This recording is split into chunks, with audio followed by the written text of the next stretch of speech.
Well, Joe Vagoda was very much a commercial producer working for Amicus, and I think he was their eyes and ears, and it was a case of, Milton Subotsky and Max Rosenberg were very much the team that ran Amicus. Joe Vagoda was the guy who went out and found projects, and he obviously heard and saw Doctor Who on the BBC, which was then, I suppose it was a fairly cheap or inexpensive production, wobbly scenery, wobbly acting, and it was anything but a sort of big budget sci-fi TV series, but it became a phenomenon overnight. And Joe Vagoda obviously tapped into this and thought, hang on a moment, this is a very exciting project that could be aimed at children and adults alike. And that was something that appealed to his commercial mind, and he thought that this could be a project for Amicus. Everybody was aware of Dalek Mania because it was an aspect of Doctor Who that took off in a massive way. Every child wanted to own a Dalek.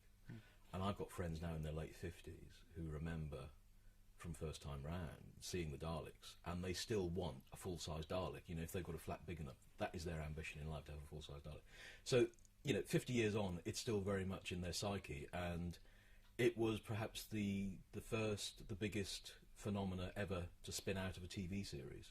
So Joe Vagoda was very aware of that, and all the Dalek toys and things that were starting to be released. He knew that this was something to be tapped into. Now, at this time, Amicus was primarily known as a horror studio, a bit like Hammer was, and virtually all of their films were in the horror genre. And Joe Vagoda was aware that if a child went home and said, I want to go and see the new Doctor Who film, and there's a poster with Amicus Presents, then the parents might say, hang on, this is not suitable. So they were very much aware that Amicus could, as a banner, be detrimental to the commerciality of the project. So they said, well, let's drop the Amicus banner on this one, let's form a new company, and simply Arrow Productions was formed to produce these two movies. Now, Doctor Who wasn't broadcast in colour, I don't think, until 1969. So this is, 4 or 5 years before we're now seeing the Daleks in glorious Technicolor. Nobody had seen them, there was just fuzzy black and white, tiny TV screens. So to see this full Technicolor extravaganza and the Daleks and Doctor Who and all these wonderful creatures and backdrops in colour, I think that was very special, and Amicus were very, very clever filming it in glorious Technicolor. The Daleks for the TV series were built by an engineer called Bill Shawcraft in Uxbridge. He had a sort of workshop, and I think they built 4 or 5 Daleks for the TV series. And by the time the films came around, Bill had retired and he'd given up his workshops, and he said to the production team, go and see my friend Bert Luxford over at Pinewood. He's an engineer over there. And Bert had had great success with John Steers building all the gadgets for the Bond films. So Bert was very much a gimmick man, if you like. And he was just presented these series of photographs. This is what a Dalek looks like. Can you go off and make us 18? And Bert thought, right, okay, fine, okay, fine. So off he went and sort of built the construction in plywood and a bit of fiberglass. But when it came to the spherical blobs on the outside of the Daleks, he thought, right, this is interesting, what am I going to do?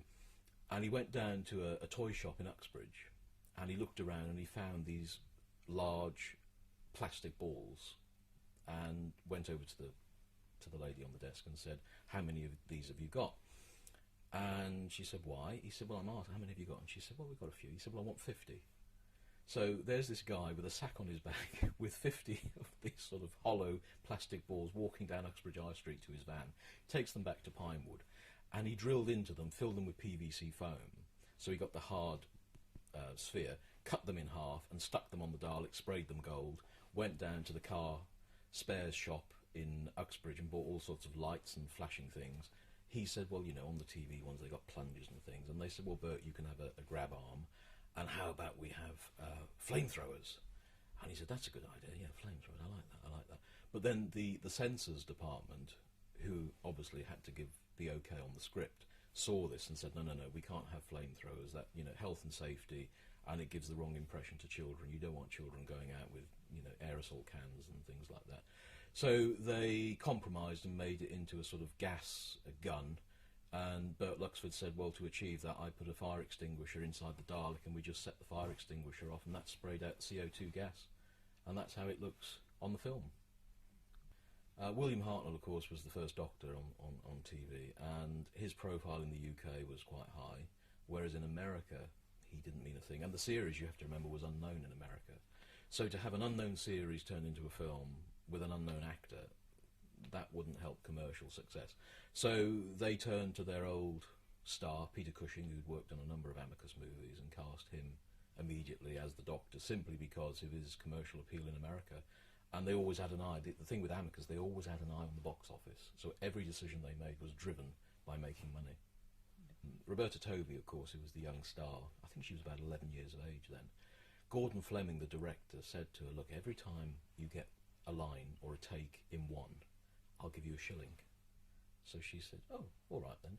And she made an absolute fortune. You know, every time she was online, on cue, bang, here's a shilling, darling.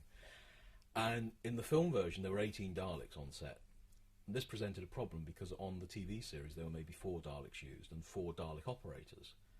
Now, it sounds silly, but there was a shortage of Dalek operators because you've got to know how to manoeuvre the thing, and you've got to be aware of the choreography of the stage, because, you know, when there are 18, you've got to be aware of positions and where the actors are and where the marks are and so on and so forth. So the production team brought in some dancers, and they use dancers simply because they're aware of choreography and movement techniques. And they said, right, this is what you do. You get in, you move to this point, that's your mark, then you move to this point, that's your mark. The actors will be here. And it all worked really well. So it sounds strange, but there were no qualified Dalek operators available. Amicus liked to make a splash when it came to publicity, so they decided to premiere the film at the Cannes Film Festival in May. And they shipped down some Daleks down to the south of France, and they were wheeled up and down the Croisette on the back of a low-loader truck. So, you know, you got Daleks on the south of France Croisette. It's bizarre. And then they had the premiere, and the Daleks were let loose. And one of the film festival guests was John Lennon, and he was there for a completely different reason. And all of a sudden, he had 3 Daleks come up behind him and scare him half to death. So that made the newspapers, this shot of John Lennon with the Daleks. And yeah, you know, I mean, the Cannes Film Festival is quite an intellectual festival at times, and you know, you probably had a lot of filmmakers thinking, what are these things? What are these tin robots that are coming around? But you know what? It generated a lot of good PR for them. Press reaction to the movie was pretty awful, and the UK press were quite dismissive. The American press were vitriolic. They said this is absolute rubbish, and so, you know, critically, the film was a massive disappointment. But commercially, it was a massive hit.